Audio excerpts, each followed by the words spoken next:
Level 1. The Happy Prince. Copyright 2009. Compass Publishing. All rights reserved.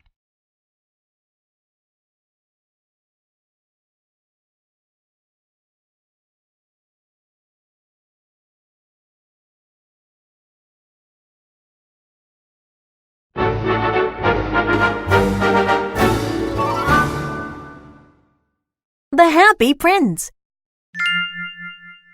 Chapter 1. A Sad Statue. The statue of the Happy Prince was covered all over with gold. For eyes he had 2 bright jewels. There was also a bright red jewel on the handle of his sword. The people of the city liked him very much. "You are like an angel," children said to him as they came out of the church with their teacher. One night, a little swallow flew over the city. His friends had gone away to Egypt, but he had stayed behind. He was in love with the most beautiful reed.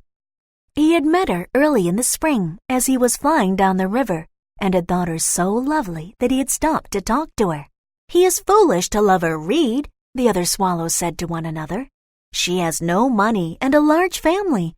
This was true. The river was full of reeds. When autumn came, the other swallows all flew away.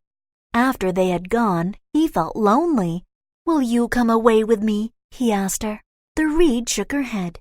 She wanted to stay at home in the river. "Then I shall leave you," the swallow said. "I am going to the pyramids. Goodbye." And he flew away. All day long he flew, and at night time he arrived at the city. "Where shall I stay?" he thought. Then he saw the statue of the Happy Prince in the center of the town. "I will stay there," he said. "It is a good place with plenty of clean air." So he flew down and sat between the feet of the Happy Prince. "I have a golden bedroom," he said quietly to himself as he got ready to go to sleep. Just as he was putting his head under his wing, a large drop of water fell on him. "That's strange," he thought. "There is not a cloud in the sky. The stars are quite clear and bright, and yet it is raining."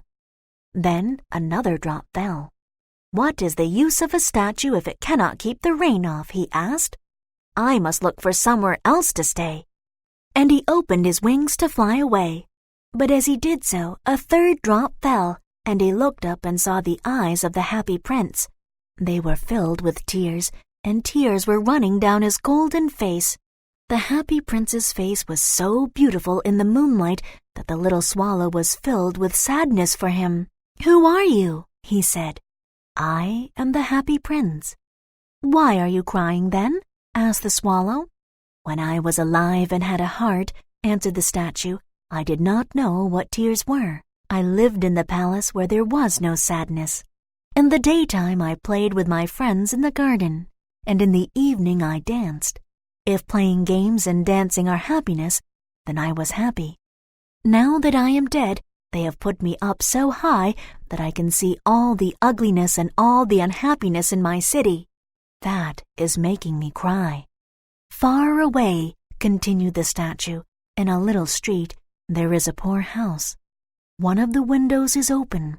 I can see a woman sitting at a table. Her face is thin, and her hands hurt because she works all day sewing clothes for rich women to wear. In a bed in the corner of the room, a little boy is sick. He is asking for oranges, but his mother has only water to give him. So he is crying.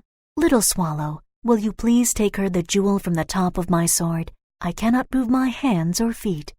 "My friends are waiting for me in Egypt," said the swallow. "Little swallow," said the prince, "please stay with me for one night and do this for me. The boy is so thirsty and the mother so sad." The Happy Prince looked so sad that the little swallow was sad too. "It is very cold here," he said, "but I will stay with you for one night and do as you ask." "Thank you, little swallow," said the statue.